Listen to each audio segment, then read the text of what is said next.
کچھ تقریباً 84 سال کی عمر میں اللہ تعالیٰ نے حضرت ہاجرہ سے بیٹا دیا، سارہ کی بجائے ہاجرہ سے بیٹا دیا۔ حضرت اللہ کی حکمت تھی، اللہ بھی یہی چاہ رہے تھے، تو حضرت سارہ کو بڑی تکلیف ہونے لگی، کہنے کہ اس بچے کو مجھ سے دور کرو، اس بچے کو مجھ سے دور کرو، میں دیکھ نہیں سکتی۔ تو جبریل آئے کہ اللہ تعالیٰ بھی فرما رہے ہیں کہ اسے یہاں سے دور کرو، کہ کہاں لے جاؤں؟ کہ یہ ہم بتائیں گے کہاں لے جانا ہے۔ تو جبریل انسانی شکل میں اونٹ پہ سوار ہو کر تشریف لائے، اور پیچھے حضرت ابراہیم علیہ السلام اپنی اونٹنی پر، بچہ بیگم، اور آگے جبریل رہبر کے طور پر۔ فلسطین سرسبز ہے، کہیں خشک ہے، لیکن پانی ہے، اچھی آبادی ہے۔ چلتے چلتے چلتے چلتے 1 مہینہ کا سفر کرنے کے بعد جب وہ علاقہ شروع ہوا جہاں کالے پہاڑ، کالے پتھر، کوئی پتا نہیں سبزے کا اور کوئی نشان نہیں پانی کا، وہاں سے چلتے چلتے چلتے 4 پہاڑوں کے اندر ایک وادی سی آئی۔ جب وہاں پہنچے تو جبریل کہنے لگے اللہ کے نبی یہاں ہاجرہ اور اسماعیل کو چھوڑ دیں۔ جب وہ آگ میں جا رہے تھے نا ابراہیم علیہ السلام، تو ایک لفظ نہیں بولے، بنا کا حسبی اللہ ونعم الوکیل۔ لیکن جب جبریل نے کہا یہاں چھوڑ دیں تو ایک دم بولے یہاں کیسے چھوڑ دوں، یہاں تو کچھ بھی نہیں ہے، یہ کیسے رہیں گے؟ کہ یہ آپ کے رب کی منشا ہے، یہاں اللہ کا گھر بنے گا، یہاں اس بچے کی نسل سے ایک آخری نبی پیدا ہوگا جو پورے عالم کو روشن کرے گا، آپ چھوڑ دیں۔ تو وہ وہاں 3 دن رہے، ان کے لیے ایک چھپر سا بنایا لکڑیاں کاٹ کے، یا 2 دن رہے یا 1 دن، یہ تو کوئی تحقیق کوئی نہیں ہے، لیکن ایک چھپر سا ان کو بنا کے دیا ایسے، یعنی اس ایک اوپر وہ لکڑیوں کی چھاؤں کر دی اور نیچے ایسے بانس سے گاڑ دیے اور چل پڑے۔ تو حضرت ہاجرہ فرمانے لگے آپ کہاں جا رہے ہیں؟ اتنا بڑا امتحان تھا کہ جواب نہیں دینا، بس چپ کر کے چلو۔ انہوں نے پھر پوچھا آپ مجھے چھوڑ کے کیوں جا رہے ہیں؟ آگے سے خاموشی۔ چلتے چلتے 3 میل تک وہ اس طرح چلی۔ جب وہ کدئی پہنچی تو اس وقت ان کو خیال آیا یہ اللہ کے نبی ہیں، کہیں ان کو اللہ نے نہ کہا ہو۔ تو ان کا اللہ امرک، کیا آپ کو اللہ نے کہا کہ مجھے چھوڑ دیں؟ کہنے لگے ہاں، یوں کیا۔ ایک دم ایک نئی ہاجرہ نے جنم لیا، کہ اذن، یوں گردن، اذن لن یضیعنا اللہ، جاؤ پھر میرا اللہ مجھے ضائع نہیں کرے گا۔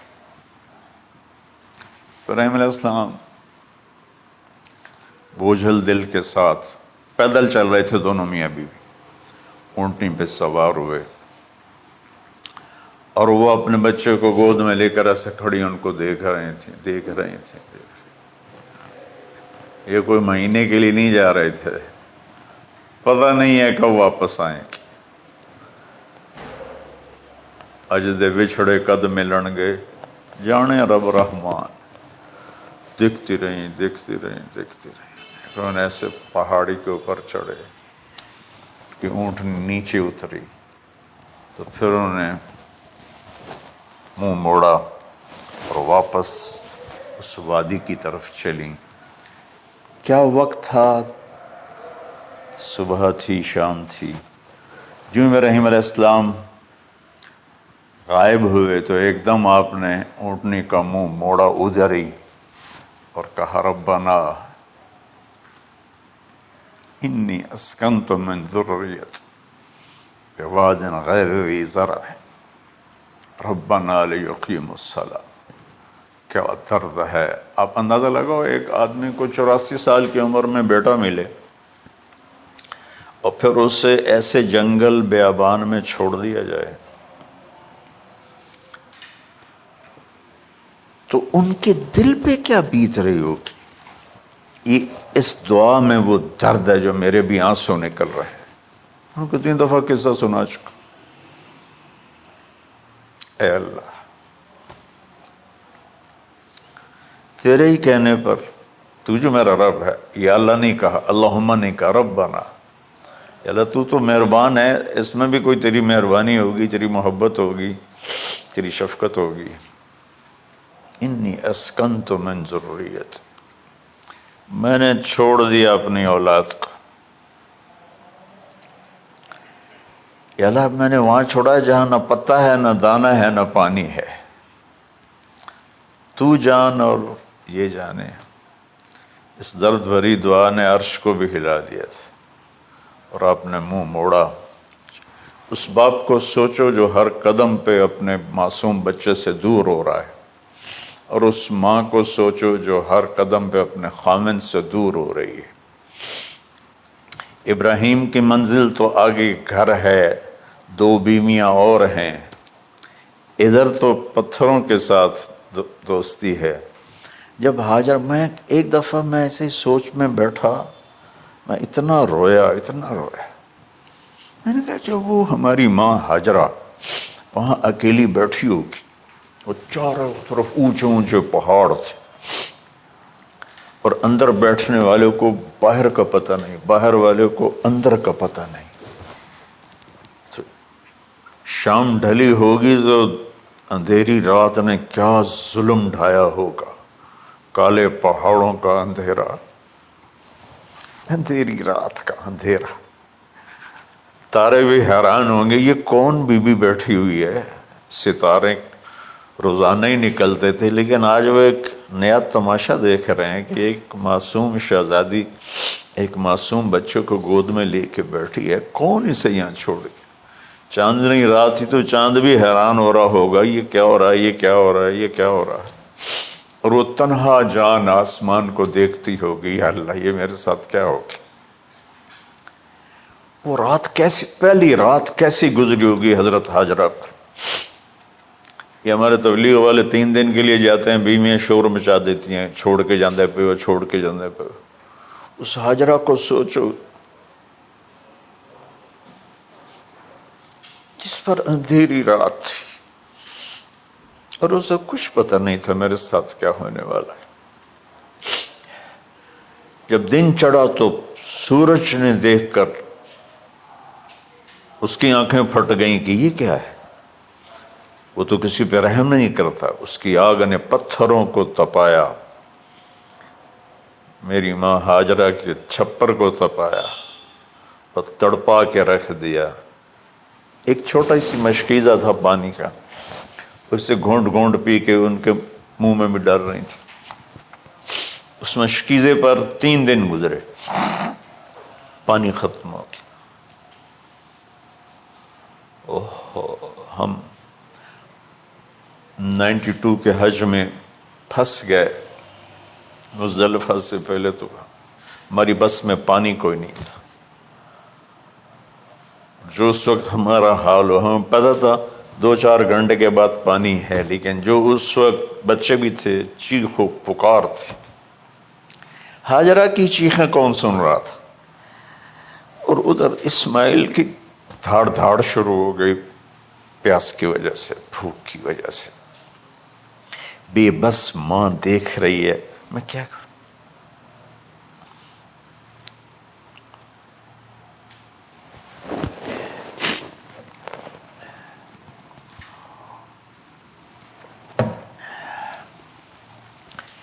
میں قطر میں تھا جماعت میں, تو مجھے یہاں کندھے میں درد ہوا, میں ہاسپٹل گیا تو ایمرجنسی سے انہوں لے کر گئے. ایک بچہ تڑپ رہا تھا اس میں,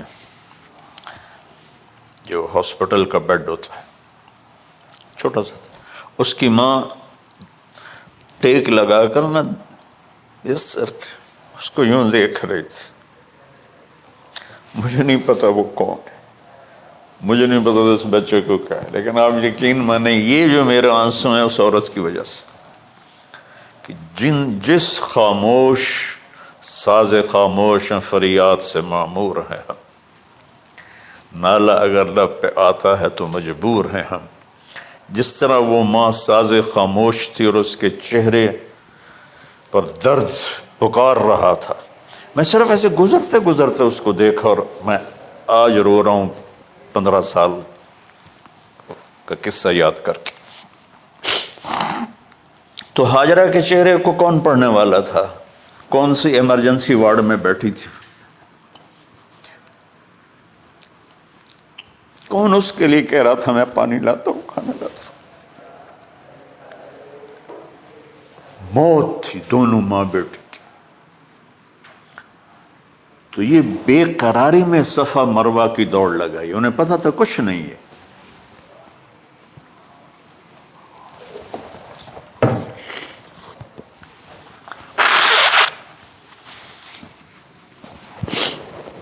انہیں معلوم تھا کچھ نہیں ہے، لیکن وہ اس کو تڑپتے دیکھ نہیں پا رہے.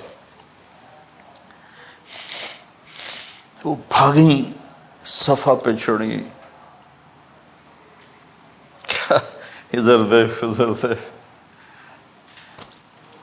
ابھا دیکھاں لمحہ دیکھاں، ڈٹھی دل کو دیواں ٹیکاں، سجن مل سم کے مر پوساں. یہ ہماری سرائکی کا شاعری ہے. مشرق دیکھتے ہوں، مغرب دیکھتے ہوں، دائیں بائیں دیکھتے ہوں، کوئی ہے میری فریاد سننے والا. یہ حالت تھی اس وقت ام اسماعیل کی. نیچے اتری جہاں وہ ٹیوب لائٹس آتی ہیں، وہاں وہ نیچے ہو گئے اور بچہ غائب ہو گیا. تو دوڑ لگاتے. مصر کی شہزادی اور مکے کے نوکدار پتھروں کے اوپر دوڑ رہی تھی. جب بچہ نظر آیا پھر آہستہ ہو گئی، پھر مروہ پہ چڑھی، پھر صفا پہ چڑھی، پھر مروہ پہ چڑھی، پھر صفا. مجھے لگتا ہے صفا مروہ بھی رو رہے ہوں گے اس وقت، اور مکے کے پہاڑ بھی رو رہے ہوں گے.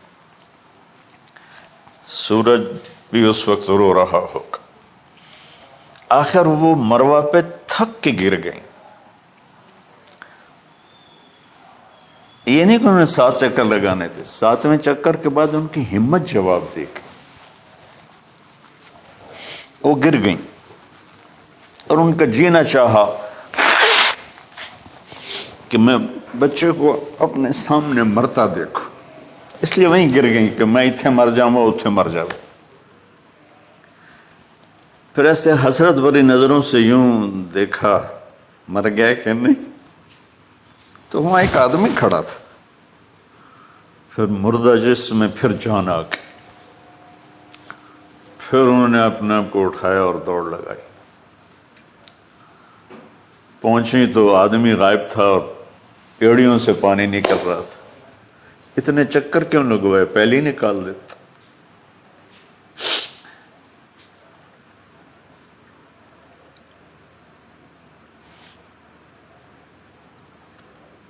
عاشق ہوں میں عشق کماں میں، دل رکھیں وانگ پہاڑاں ہو. سہ صدیاں ہزار غلام میں، کر جانے باغ بہاراں ہو.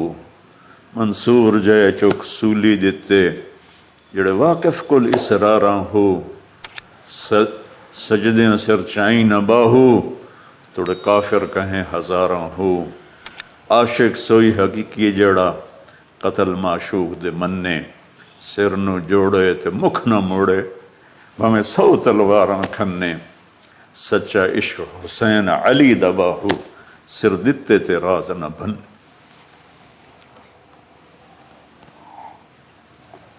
کوئی ابراہیم کا گلہ نہیں، شکوہ نہیں. یہ 7 چکر اور تڑپ اور درد. اس کے بعد پانی کیوں نکالا؟ پہلے کیوں نہیں نکالا؟ کہ عشق کا راستہ ہی ہے. میرے گھر کے راستے میں کوئی کہکشاں نہیں ہے. راستہ عشق اشقا سے. اشقا کہتے ہیں آکاش بیل جو درخت کو چمڑ جاتی پیلی، تو وہ درخت اس کا ایسا عاشق ہوتا ہے سب کچھ اس کو کھلا کے خود خوش ہو کے جل کے بالن بن جاتا ہے. اس سے اشقا ہے کہ عشق ایسی چیز ہے. عشق تے آتش ڈوہیں برابر اتے عشق دا تاؤ تکھیڑا. آتش ساڑے کخت کا نیرا، عشق ساڑے دل جیڑا. خواجہ غلام فرید صاحب کی شاعری سنا رہا ہوں کہ عشق میں بھی آگ ہے اور لکڑی میں بھی آگ ہے. لکڑی کی آگ خس و خاشاک کو جلاتی ہے اور عشق کی آگ دل کو جلا کے برباد کر دیتی ہے.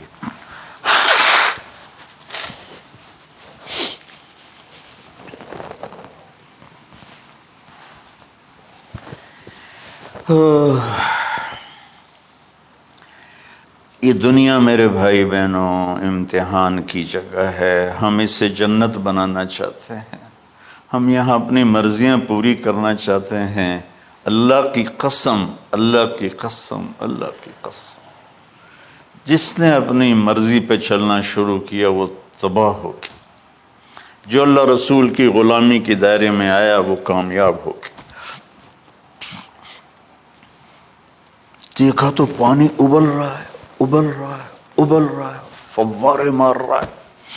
تو اس وقت عبرانی لینگویج تھی تو ان کا زم زم زم زم، ٹھہر جا ٹھہر جا ٹھہر جا. وہ نیچے زور، اللہ کو بھی یہی منظور تھا، وہ نیچے زور. میرے نبی نے فرمایا اگر میری ماں زم زم نہ کہتی تو پورے عرب کو یہ پانی سیراب کر دیتا. اور آپ حیران ہوں گے، آج کل تو بہت زیادہ ایڈوانس ہے سائنس.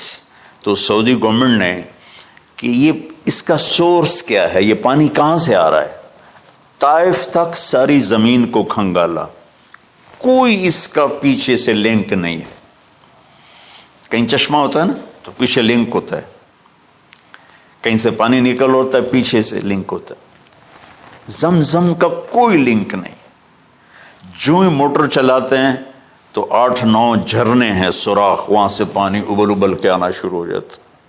اور جو ہی موٹر بند کرتے تو وہ جھرنوں کا پانی بند ہو جاتا. اس میں نہ مچھر ہے، نہ اس میں کوئی کیڑا ہے، نہ کوئی مکوڑا ہے، پاک صاف پانی. زمزم زمزم.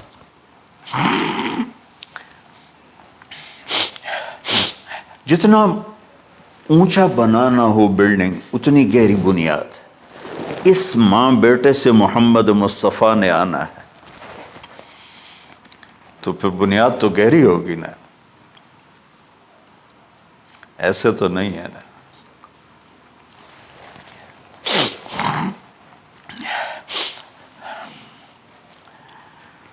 تو چونکہ محمد مصطفیٰ صلی اللہ علیہ وسلم کو اس بچے اور اس ماں سے اللہ نے وجود دینا، پیچھے ابراہیم والد ہیں دینا. ابراہیم علیہ السلام کی نسل میں 4000 انبیاء آئے. بنو اسرائیل میں 4000 اور حضرت اسماعیل علیہ السلام کا ایک ہی جو 1.25 لاکھ پہ بھاری نہیں ہے بلکہ کل کائنات پہ بھاری ہے اللہ کے بعد.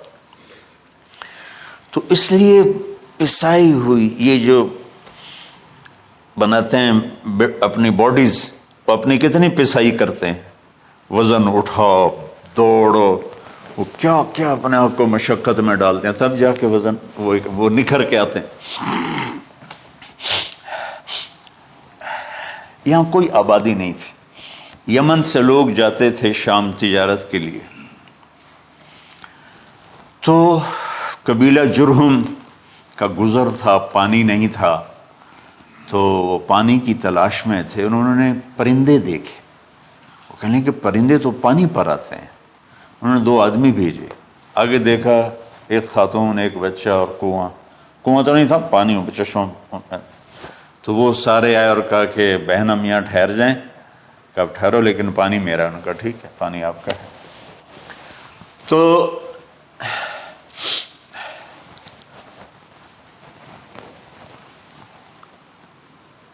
1 سال کے بعد اجازت ملی، جاؤ مل کے آؤ، مل کے آؤ۔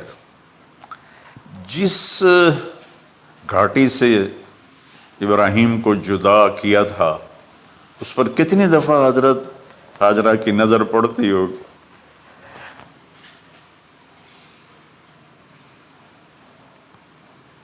اگر آپ اس کو فیل کریں تو یہ قصہ بیان ہی نہیں ہو سکتا، بس رونا ہی پڑے گا۔ اور خاص طور پر آج کے دور میں جب کوئی اللہ کو کی ماننے کے لیے تیار ہی نہیں ہے، کوئی جہنم سے ڈرنے کے لیے تیار نہیں، کوئی جنت کی طلبگار نہیں۔ 1 سال کے بعد اونٹنی کا سر نظر آیا تو دل اچھل کے آسمان کو جا لگا کہ میری آنکھوں کی ٹھنڈک آ گئی، میرے سر کا سایہ آ گیا، میرے بیٹے کی چھاؤں آیا۔ وہ اونٹنی بٹھائی، کہا تشریف لائیے۔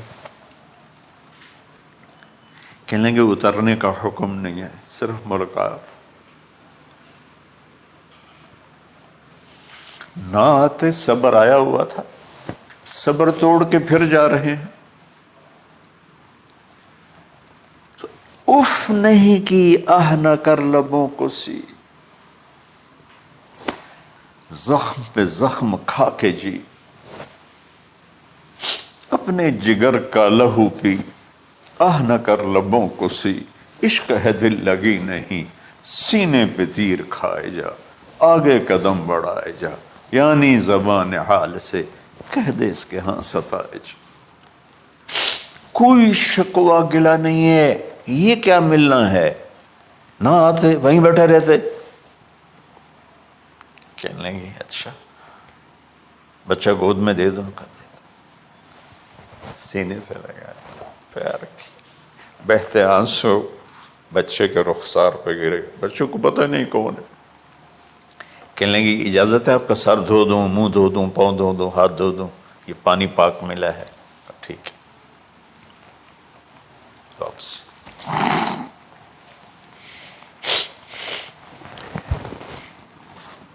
فلما بلغ معه السعي، جب وہ بچہ بھاگنے دوڑنے لگا، دل میں اتر گیا، نظروں کو بھا گیا، تو خواب آنے شروع ہوئے، قیمتی چیز قربان کرو، پتہ نہیں کتنی بکریاں قربان کر دیں۔ پھر خواب آیا قیمتی چیز قربان کرو، پھر گائے قربان کر دیں، عدد مجھے یاد نہیں ہے۔ پھر خواب آیا قیمتی چیز قربان کرو، اونٹ قربان کر دیے۔ پھر خواب آیا قیمتی چیز قربان کرو، تو پھر خیال آیا کہ یہ اسماعیل کی طرف اشارہ ہے۔ 1500 کلومیٹر ہے، 1 مہینے کا اونٹ کا سفر ہے، چھری لے کر ایک باپ بچے کو ذبح کرنے جا رہا ہے۔ اس مہینے کے ہر منٹ نہیں، ہر سیکنڈ میں اس کے دل پہ کیا گزر رہی ہوگی، کس لیے جا رہا۔ ساری دنیا پھرتے ہیں، جب گھر واپس آنے کا ہوتا ہے تو خوش ہو رہے ہوتے ہیں کہ پاکستان جا رہے ہیں، پاکستان جا رہے ہیں۔ کتنی دفعہ اللہ نے دنیا پھرائی یہ، اور اس باپ کی عمر 92 سال ہو چکی، 92 سال مولانا صاحب۔ اور اس کی اونٹنی کے قدم کے ساتھ نہیں، ہر سیکنڈ کے ہر کروڑویں حصے میں ابراہیم کا دل پھٹتا ہوگا کہ اس معصوم بچے کو ذبح کیسے کروں۔ اللہ کی مان کے دکھا دی۔ اللہ نے تو ہمیں دین ہی آسان دیا ہے، ہم سے تو نہیں بچوں کی قربانی مانگی۔ ابو بکر صدیق رضی اللہ تعالیٰ عنہ نے فرمایا تھا یا رسول اللہ، ایک آیت ہے جس میں کا مفہوم یہی ہے، اگر اللہ ہمیں کہتا نا بچے قربان کرو، ہم بھی چھریاں چلا دیتے۔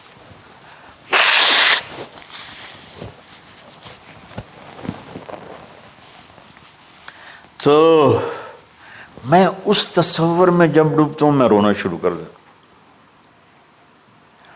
عاصم کا بازو ٹوٹا، 6 سال کا تھا،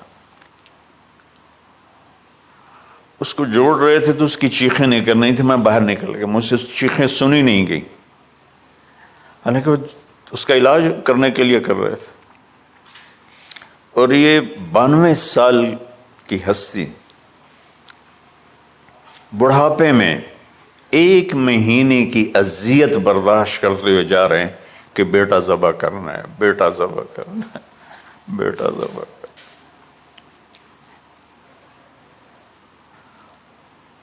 تو وہاں پہنچے تو اب اسماعیل نے جانا ہے کہ یہ ہیں میرے ابا، وہ کیسے لپٹے ہوں گے، کیسے چوما ہوگا، کیسے پیار کیا ہوگا، یہ بیوی کا آپس میں۔ مجھے نہیں پتا کہ کتنے عرصے بعد انہوں نے ایک قدم اٹھایا، لیکن کہا کہ بچوں کو تیار کرو، میں اس کو سیر کرانے لے جا رہا ہوں۔ بڑی خوش ہوئی، ماں بھی بچہ بھی اچھل رہا ہے، اور لے کے پہنچے جمرہ کبریٰ پر، وہ جو شیطان کو 3 جگہ مارتے ہیں، تو آخری جگہ وہاں اس وقت ایک تنگ سی جگہ تھی پہاڑوں میں گھری ہوئی، وہاں پہنچے تو کہتے ہیں یا بنی انی، کوئی شک شبہ والی بات نہیں ہے، ارا فی المنام انی اذبحک، میں نے تمہیں ذبح کرنا ہی ہے، انی میں نے تمہیں ذبح کرنا ہے، فانظر ماذا تری، تیری رائے کیا ہے؟ قربان جاؤں اس ماں پہ جس نے 7-8 سال کے بچوں کو کیا تربیت دی، یا ابت افعل ما تؤمر، یعنی یا ابت افعل، بیچ میں کوئی حرف نہیں، کوئی عطف نہیں، یا ابت افعل بما تؤمر ستجدنی انشاء اللہ من الصابرین۔ اس عمر میں اپنی قربانی کو اللہ کے ساتھ جوڑا، اب کرو آپ۔ یہ جب ماں اپنے بچے کو فوکس کر، آج کی مائیں، میں گلہ کرتا ہوں آپ کے والدین سے، میں گلہ کرتا ہوں، انہوں نے اپنی اولاد کو فوکس نہیں کیا، یہ اپنے دھندوں میں اتنا پھنسے ہوئے ہیں، اپنے کاموں میں، اس بدبخت یہ کیا فون ہے، کیا کہتے ہیں اس کو، اسمارٹ فون، سیمسنگ موبائل، اس میں اتنا گم ہو گئے ہیں کہ بچے اگنور ہو گئے ہیں۔ 3 سال کا بچہ اسکول جا رہا ہے، اسے ماں کی گود چاہیے، اسے اسکول بھیج رہے ہیں، وہ وہاں، میرے بچے کو ڈسلیکسیا تھا، اس کو عاصم کو، اس کو پڑھنا نہیں آتا تھا، ایک بیماری ہے، تو اس کی ٹیچریں مار مار مار اس کا حشر کر دیتی، میرا بچہ برباد کر دیا انہوں نے۔ وہ 6 سال کی عمر میں ڈپریشن کا شکار ہو۔ میں ماؤں سے کہتا ہوں بچوں کو ٹائم دو، تمہارا سرمایہ تمہاری اولاد ہے، اور اولاد ڈگری سے عزت نہیں ملتی، اولاد تمہاری نیک ہوگی تو وہ بلند بخت ہوں گی، عزت پائیں گی۔ پاکستان کو پڑھے لکھوں نے لوٹا ہے، ان پڑھوں نے نہیں لوٹا۔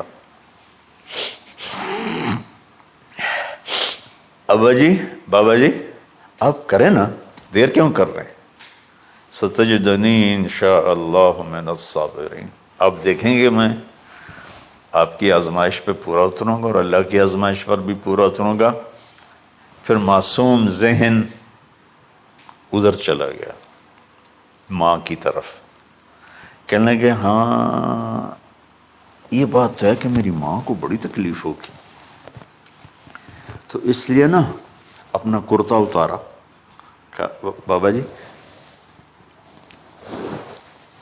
یہ کرتا آپ میری ماں کو دے دیں، وہ جب مجھے یاد کرے گی میرا کرتا دیکھ لے، اور آپ نے مجھے یہیں دفن کرنا ہے، ادھر نہیں لے جانا، اور آپ بھی احتیاط کریں، مجھے الٹا الٹائیں، طلّہ للجبین، میرا سر زمین پہ لگا ہے، گردن نہیں، تاکہ آپ کو تکلیف نہ ہو مجھے دیکھ۔ اب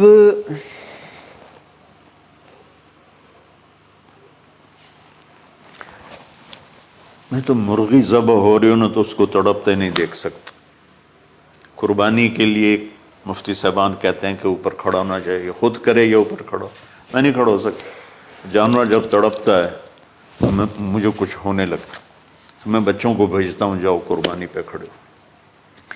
جیسے ابراہیم علیہ السلام کا تصور کر کے میری چیخیں نکل کہ انہوں نے جب ان کی کمر پہ گوڈا رکھا ہوگا یوں کر کے، ہاتھ باندھے، پاؤں باندھے، اور سر کے بال یوں اٹھا کے یہاں لائے ہوں گے سر کو، اور چھری یہاں رکھی ہوگی، کیا کیفیت. تو یوں آسمان کو دیکھ کر کہ یا اللہ کیا تم مجھ سے ناراض ہو گیا کہ میرے دل میں اسماعیل زیادہ اتر گیا ہے؟ یا اللہ ایسا کبھی نہیں ہے. یا اللہ، یا میرا کوئی امتحان تو لے رہا ہے. یا اللہ تیرے پر سب کچھ قربان ہے. اور یوں چلائی، اور اللہ تعالیٰ نے چھری کی کیا حیثیت ہے، اس نے چلنے سے انکار کر دیا. پھر چلائے، پھر چلائے.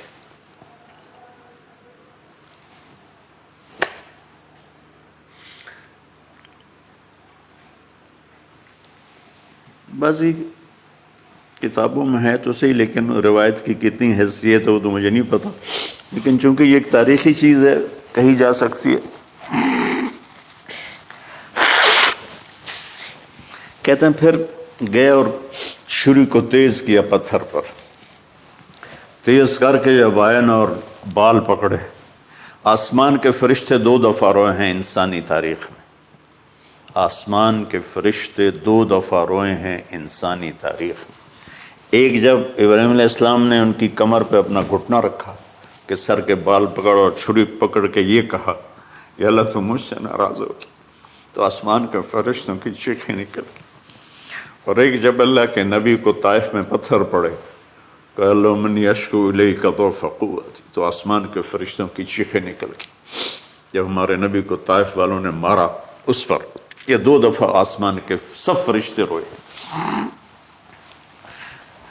تو پھر اللہ نے کہا بس، نادیناہ ان یا ابراہیم قد صدقت الرؤیا انا کذلک نجزی المحسنین. ابراہیم تو پاس ہو گیا ہے. چھری چل گئی، اور آنکھوں پر تو پٹی تھی، چھری چل گئی. پٹی کھولی تو سامنے کبش تھا، دمبا، اور اسماعیل اور جبریل کھڑے ہوئے تھے.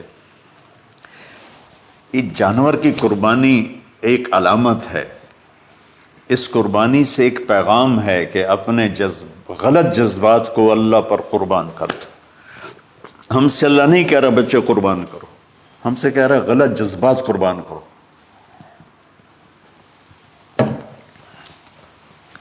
ہم سے اللہ کہہ رہا ہے اپنے جذبات کو دبا دو جو تمہیں اللہ اس کے رسول سے دور کرتے ہیں، ان پر چھری چلاؤ. جو اللہ اس کا محبوب کہتا ہے ان کو کرنے کے لیے بھی اپنے جذبات پہ چھری چلاؤ.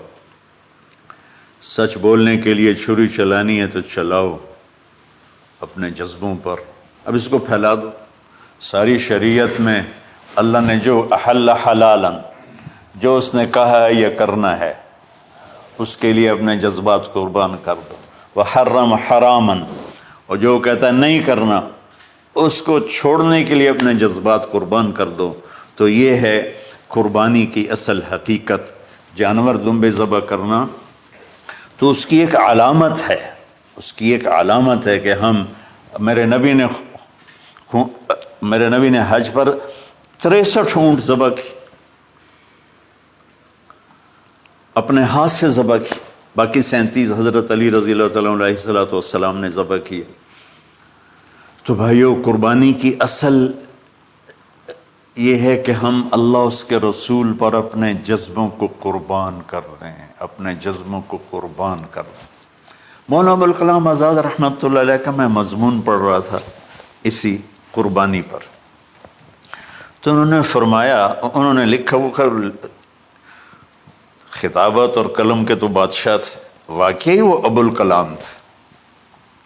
انہوں نے لکھا کہ اللہ نے چھری کے لیے چلنا طے کیا ہوا تھا. اللہ نے چھری کے لیے چلنا طے کیا ہوا تھا. جب اسماعیل کو لٹایا گیا تو اسماعیل کو کھینچ لیا، چھری کو روک دیا. جب میرے نبی کے والد کو حضرت عبد المطلب جب زمزم کا کنواں کھود رہے تھے تو باپ بیٹا تھے حارث اور عبد المطلب، تو تھک کر کے ایک دن کہنے لگے یا اللہ اگر تو مجھے 10 بیٹے دے گا نا تو میں ایک تیرے نام پہ قربان کروں گا۔ اللہ نے 15 دے دیے۔ جو وہ سارے جوان ہو گئے تو ان کو اکٹھا کیا، بچوں میں نے تو منت مانی تھی، تو انہوں نے کہا ابا جان آپ جس پہ ہاتھ رکھیں گے ہم تیار ہیں، کیا اطاعت ہے۔ تو کہنے لگے نہیں میں قرعہ ڈالوں گا، جو اس زمانے کا طریقہ تھا وہ تیروں کے ساتھ۔ تو حضرت عبداللہ کا قرعہ نکل آیا۔ حضرت عبداللہ سب سے زیادہ محبوب، تو انہوں نے ہاتھ پکڑا، چھرا اٹھایا۔ عمر بن عاص رضی اللہ عنہ کے والد عاص بن وائل ایک بہت بڑا کام کر گئے، وہ سامنے آ کے کھڑا ہو گیا، کہنے لگا یہ کام نہیں ہوگا۔ انہوں نے کہا یہ سردار کا بول ہے، کہا آگے بھی سردار کھڑا ہوا ہے، میں یہ ظلم نہیں ہونے دوں گا۔ سارے مکے والے اس کے ساتھ ہو گئے، عبد المطلب اکیلے رہ گئے۔ انہوں نے کہا وہ جو ہے نا قطبہ کاہنہ نجران میں، وہ جو فیصلہ کرے گی یا عصفان میں وہ مانوں گا۔ کہا چلو۔ تو عصفان یا نجران گئے قریش مکہ کے سردار۔ تو اس کاہنہ عورت، جیسے آج اس زمانے کی جج ہوتی تھی، مرد بھی عورت میں، اس نے کہا کہ تم لوگ قتل کا معاوضہ کیا لیتے ہو؟ کہ 10 اونٹ۔ کہ اچھا ایسا کرو، ایک تیر پہ لکھو عبداللہ اور ایک پہ لکھو 10 اونٹ اور قرعہ ڈالو۔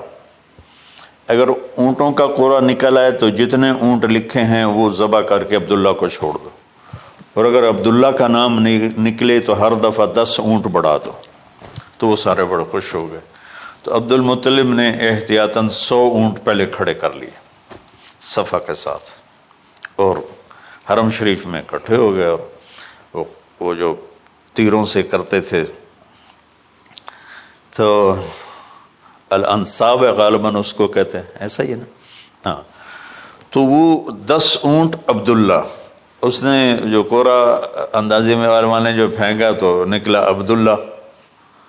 تو وہ 10 اونٹ اس نے پہلے الگ کھڑے کیے تھے تو 20 کر دیے، پھر قرعہ ڈالا تو عبداللہ، پھر 10 اور کر کے 30 کر دیے، پھر قرعہ ڈالا تو عبداللہ، پھر 10 اور کی تو 40 ہو گئے، پھر قرعہ ڈالا تو عبداللہ تو 50 ہو گئے، پھر قرعہ ڈالا تو عبداللہ تو 60 ہو گئے۔ مکے والوں کی آنکھیں پھٹنے لگی، پسینے آنے لگے۔ پھر قرعہ ڈالا عبداللہ تو 70 ہو گئے، 80 ہو گئے، 90 جب ہوئے تو سب کی آنکھیں باہر نکل آئی کہ اب پیچھے تو اونٹ ہی ختم ہو گئے۔ تو پھر قرعہ ڈالا 100 پر تو نکلا 100 اونٹ۔ تو سب نے نعرے لگائے۔ تو عبد المطلب کہنے لگے نہیں میں ایک دفعہ اور کروں گا، کیا تو پھر 100 اونٹ، پھر سب نے نعرے لگائے، کہ نہیں میں ایک دفعہ اور کروں گا، پھر کیا تو 100 اونٹ۔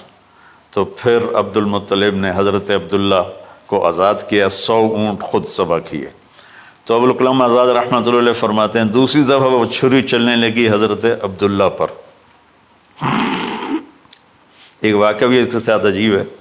آپ بازاروں میں جا رہے تھے حضرت عبداللہ، تو سامنے سے ایک نا پہلی کتابوں کی عالم عورت آ گئی۔ اس نے اسے دیکھا تو کہا عبداللہ تیری جان بچانے پہ 100 اونٹ ڈگے تھے نا؟ کہاں؟ کہ ایک رات میرے ساتھ گزار لے 100 اونٹ میں دوں گی۔ تو اس نے نور نبوت دیکھا یہاں، تو آپ نے کہا نہیں میں عزت دار ہوں، میں یہ کام تو نہیں کر سکتا۔ تو پھر فرمایا کہ اللہ نے اسماعیل کو نکالا، عبداللہ کو نکالا، لیکن چھری نے چلنا تھا۔ جب حسین کی باری آئی تو اللہ نے چھری کو کہا چلو، اور وہ کاٹتے چلی گئی کہ جرمولی کی میرے نبی کی ساری نسل ذبح کی۔ کتنا کہا اذکرکم فی اہل بیت، اذکرکم فی اہل بیت، اذکرکم فی اہل بیت۔ صرف 60 سال بعد امت نے 89 سمیت 72 انسان ذبح کر دی، کہ جنازے بھی نہ پڑھنے تھے۔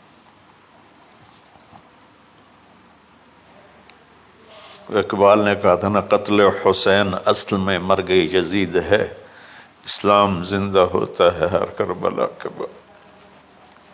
اللہ سے محبت کرو، اللہ کے نبی سے محبت کرو، اللہ کے نبی کے گھرانے سے محبت کرو، اللہ کے نبی کے صحابہ سے محبت کرو، اللہ کے نیک بندوں سے محبت کرو۔ عید قربان کا فلسفہ ہے اللہ اس کے رسول کی اطاعت پہ قربان ہو جانا۔ عید قربان کا فلسفہ ہے اللہ اس کے رسول کی اطاعت میں اپنے جذبات پہ چھری چلا دینا۔ عید قربان کا فلسفہ ہے اللہ اس کے رسول کی اطاعت کے سامنے گردن کو جھکا دینا، اور اس کے لیے جس بھی کڑے امتحان سے گزرنا۔ ہم اللہ نہ کرے ہم امتحان نہیں مانگتے، یا اللہ نہیں مانگتے، یا اللہ نہیں مانگتے، عافیت مانگ، عافیت مانگ۔ تو میرے بھائی بہنوں، ہم اللہ کی بارگاہ میں جھکے، ہم اللہ کی بارگاہ میں جھکے، اس کے رسول کی بارگاہ میں جھکے، تاکہ ہمارا یہ جہان بنے وہ جہان۔